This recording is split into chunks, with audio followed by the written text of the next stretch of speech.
The moment Emily Parker realized her life had quietly slipped into someone else's hands, she was standing in line at a coffee shop, staring at a menu she already knew, feeling nothing at all. That scared her more than anger ever could. 16. Years of marriage had taught her how to argue, how to forgive, how to stay. But no one had prepared her for the day when she would feel invisible in her own skin. The cafe was busy, filled with the low hum of morning conversations and the smell of roasted beans. Outside, Seattle rain tapped softly against the glass, steady and familiar. Emily liked routines. They made life feel controlled. She ordered the same drink every Tuesday after dropping her kids at school before heading to her part-time job. At a nonprofit office downtown, that morning, as the line moved forward, she felt someone step close behind her. Not rushed, not careless, just close enough that she noticed. Her shoulders tensed without her meaning to. "Sorry," a calm voice said behind her. "Didn't mean to crowd you." She turned slightly and saw him. Daniel Brooks. Kind eyes, simple jacket, no effort to impress. She recognized him instantly, though they had only spoken twice before. They volunteered with the same local housing group on weekends, helping families settle into temporary homes. He was always there early, always stayed late. "It's okay," Emily said, surprised by how natural her smile felt. He nodded and stepped back half a step, respectful. That should have been the end of it. But something lingered in the air. Something unspoken. When Emily ordered her coffee and moved aside, she felt the absence of his presence more than the relief. Emily didn't tell herself a story about it. She didn't label it as anything. Speak took her cup, walked out into the gray morning, and drove toward downtown like she always did. But the feeling stayed with her, quiet and steady. At home, life moved on without her noticing. Her husband, Mark, had left before sunrise to catch a flight back to Vancouver. His job in construction management kept him away most of the week. They talked every night, short calls filled with updates and tired jokes. He wasn't unkind, he just wasn't present. Their children, Hannah and Luke, were old enough to need less from her and young enough to pull away without warning. Emily filled her days with work, volunteering, and small tasks that made her feel useful. She told herself she was content. She was wrong. The next Saturday, Emily arrived early at the volunteer center to organize donation lists. Daniel was already there stacking boxes. "Morning," he said, smiling like he had been waiting. They worked side by side in easy silence. No forced talk. No awkward pauses. Just a rhythm that felt strangely comfortable. When Daniel asked her opinion on where to send the next supply drop, he listened carefully, like her answer mattered. It had been a long time since anyone had done that. Over the next few weeks, their paths crossed more often. Meetings, volunteer drives, quick conversations in hallways. Emily noticed how Daniel remembered small details. Her kids' names. Favorite road to avoid traffic. The way she preferred emails over calls. He's never crossed a line. He never flirted. That made it harder to ignore what was growing between them. One evening, after a long planning meeting, the two of them ended up walking to the parking lot together. The sun had already set and the air was cold. "Want to grab a coffee?" Daniel asked, casual, as if it were no more than a suggestion. Emily hesitated, then nodded. They sat across from each other in a quiet diner that stayed open late for shift workers and insomniacs. The lights were soft, the booths worn but clean. They talked about nothing at first. Work, traffic, the city. Then Daniel said, "Can I ask you something personal?" Emily shrugged. "Sure. Do you ever feel like you're doing everything?" "You're supposed to," he said slowly, "and still ending up alone?" The question hit her harder than she expected. She stared down at her cup, watching the steam rise. "Yes," she said. Daniel didn't push. He didn't ask why. He just nodded, like he understood. That was the first crack in the wall Emily had built around herself. Not because of romance, but because of recognition. Someone had named the things she had been afraid to say out loud. After that night, the distance between them felt thinner. Not in inches, but in meaning. When they stood near each other, Emily felt aware of him in a way she hadn't felt about anyone in years. At home, Mark called less often. When he did, he sounded distracted. He talked about deadlines and delays. Emily listened, responding when needed, filling the role she had played for so long. A supportive wife, a steady voice. She didn't tell him about Daniel, not because she was hiding something, but because she didn't know how to explain a feeling that hadn't taken shape yet. One afternoon, while organizing supplies in a storage room, Emily and Daniel found themselves alone. The room was small, stacked with boxes. Daniel reached past her to grab a folder, his arm brushing close enough that Emily felt the heat of him without being touched.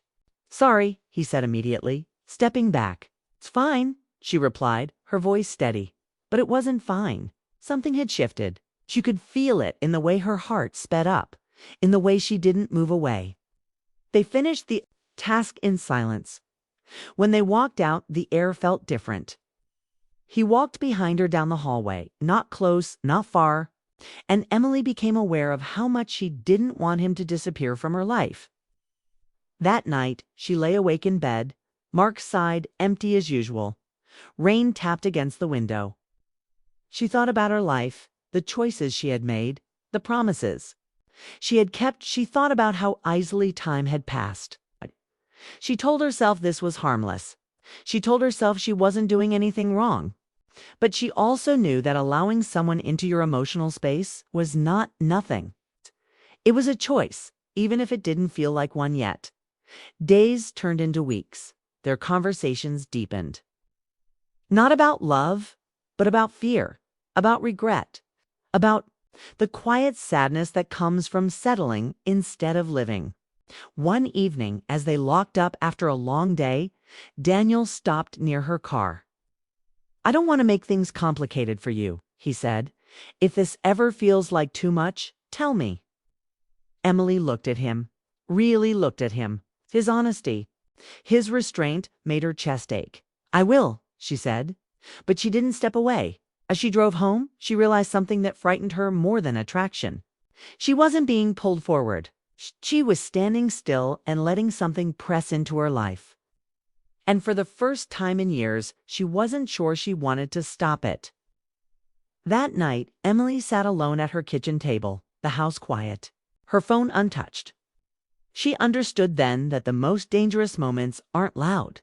They don't announce themselves. They arrive quietly, standing just behind you, waiting to see if you'll move. And Emily hadn't moved at all. The night Emily Parker finally understood she could not go back. She was driving alone on a wet highway, the city lights blurring through rain. Her hands steady on the wheel, while her heart felt anything but. Some choices don't arrive with drama. They arrive with clarity. And clarity can be terrifying. By then, the quiet connection she shared with Daniel Brooks had grown heavier, not louder. There were no secret messages, no hidden meetings, just a shared awareness that something meaningful existed between them. Pressing against the edges of the lives they already had, Emily woke early the next morning, long before her alarm. The house was still. Her kids were asleep. Mark was gone. Again, another work week across the border. She stood in the kitchen, coffee cooling in her mug, and felt the weight of years settle on her shoulders. She wasn't angry at Mark. That was the hardest part. She was simply tired of feeling unseen. At work that day, Emily tried to stay focused. Emails, calls, meetings, but every task felt thin, like covers stretched too tightly. When her phone buzzed, she glanced down without thinking. A short message from Daniel. "Hope your day's going okay?" Nothing more. It should have meant nothing. But it meant everything. They met later that week to organize supplies for a winter outreach event. The building was almost empty. The lights hummed overhead. Emily stacked boxes while Daniel checked lists. Their movements were familiar now, careful and aware. "This feels different," Daniel said quietly, not looking at her. Emily froze. Different how? Like we're pretending not to notice something, he replied. And I don't want to do that if it hurts you. She set the box down and faced him. Her voice was calm, but her hands shook. It already hurts, she said. Because it matters. That was the truth they had been circling for weeks. Saying it didn't break anything. Simply removed the last excuse. They didn't touch. They didn't need to. The space between them carried enough meaning on its own. After that, Emily found it harder to ignore the gaps in her marriage. When Mark came home that weekend, he hugged her, asked about the kids, and turned on the television. They sat together on the couch, inches apart, miles away. That night, Emily lay awake, listening to his breathing, steady and distant. She realized she had been waiting years for something to change while slowly disappearing in the process. The next morning, she asked him to talk. Mark looked surprised but agreed. They sat at the kitchen table, the same place where so many quiet mornings had passed. I'm not happy, Emily said simply. Mark frowned. I thought things were okay. That's the problem, she replied. Okay isn't enough anymore. He listened. To his credit, he didn't interrupt. She told him about the loneliness, the silence, the feeling of being a background character in her own life. She did not mention Daniel. Not yet. Mark admitted. He had been distracted, focused on work, assuming stability meant success. He promised to try harder, to be home more, to pay attention. Emily wanted to believe him. She truly did. But wanting and knowing are not the same. Over the next few weeks, Mark made small efforts. Dinners together, questions asked. The distance remained. It settled too deep to be fixed by gestures. Alone. Meanwhile, Emily and Daniel pulled back from each other, both trying to do the right thing. Their conversations became shorter, professional, careful. But absence did not erase what had already grown. One evening, after the outreach event ended, Emily stayed behind to clean up. Snow fell softly outside. Daniel helped without being asked. When they finished, they stood near the door, coats on, neither moving. I don't want to be someone's escape, Daniel said. I want to be a choice. Emily swallowed hard. So do I. They stood there, the air heavy with everything unsaid. Daniel stepped back, giving her space. That was when Emily understood. The real choice wasn't between two men. It was between the life she had been surviving and the life she wanted to live honestly. That night, she sat alone in her car, watching snow collect on the windshield. She thought about her children, about the example she was setting, about the quiet courage it takes to admit when something has ended, even without a clear ending. She went home and told Mark the rest. Not details, not blame, just truth.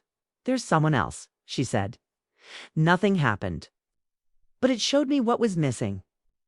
Mark was silent for a long time. Hurt flickered across his face, followed by understanding. Painful, honest understanding. They talked for hours. About love, about growth, about how people can change in different directions without meaning to. By morning, nothing was solved. But something was decided. They agreed to separate, not out of anger, but respect. To give each other room to rediscover who they were. Weeks passed. Emily moved into a small apartment nearby. Kids adjusted slowly. Mark focused on rebuilding his own life. Were hard days, tears, doubt, but there was also relief. One crisp afternoon, Emily ran into Daniel at the volunteer center. They stood awkwardly for a moment, unsure of what was allowed now. I didn't want to disappear, Daniel said, but I wanted to give you space. I appreciate that, Emily replied. More than you know. They walked outside together, the air sharp and clean. This time, when he stood close, it was a choice made with open eyes. They didn't rush, they talked. They rebuilt something slowly, honestly, without secrets. Emily knew the story wasn't perfect. It never would be. But it was real. And sometimes, the bravest thing a person can do isn't staying faithful to a life that no longer fits. It's being faithful to the truth, even when it changes everything.